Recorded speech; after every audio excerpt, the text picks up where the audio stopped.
Thing with people, isn't it? How they decide to rewrite the story, rewrite history, you know, the sort of thing. They do something wrong, they get caught out, and then of course they make a big song and dance about it, twisting it back so that you are supposed to feel sorry for them.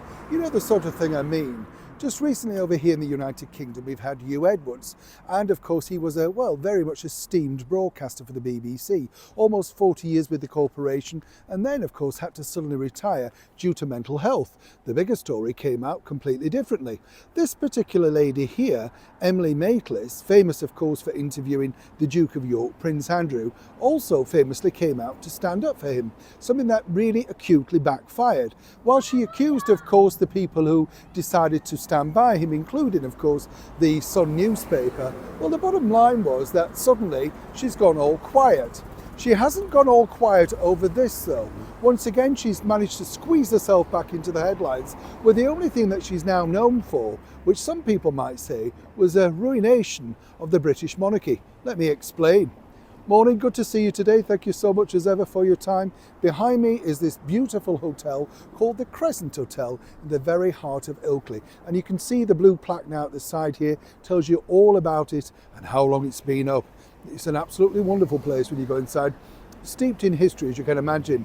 This particular interview is steeped in history now, of course, because way back in 2019, Emily Maitlis sat down for the ill-fated interview with the Duke of York, Prince Andrew, and that really did rock the royal foundations.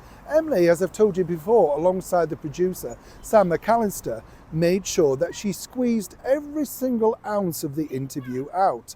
Or not quite, as the case may be. You see, as both blondes behind the scenes fell out, Sam and Emily now no longer speak, and what's interesting here is the fact that this has now become a bigger story rather than the two docus that they're doing.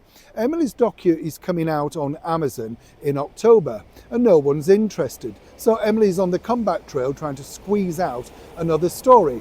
This is the latest story she's come up with, that's right.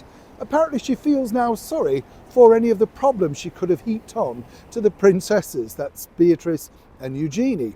Now, I've known them and I know them well, and they're nice, very well down-to-earth girls, very sensible. They didn't particularly like the portrayal that had come over in either particular series, but of course Ruth Wilson is now playing Emily in the Amazon version.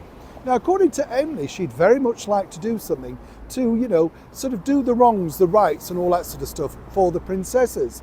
Well, I tell you what, we thought of this here, that's me by the way, and I thought, well, the thing that she could do, Emily's been paid a fortune by Amazon to make this docudrama all about the infamous interview. And Amazon are less than impressed by the fact that Sam McAllister got her version out first on Netflix. So here's the deal, Emily, if you're that concerned about how the story is played out for Princesses Beatrice and Eugenie, well, why not donate a portion of that very large fee to the Princesses' charity? At least that way you'll have a clearer conscience. It'll have appeased your mind, won't it? And more importantly for you, you can honestly say you've done something to help. Now, I'm sure you'll like to let the rest of the world know because you're very public, very media savvy and very media minded. And more importantly, wouldn't it be a nice, gracious thing to do if you truly feel so badly about what's happened? Do keep me posted. Neil Sean in the very heart of Ilkley.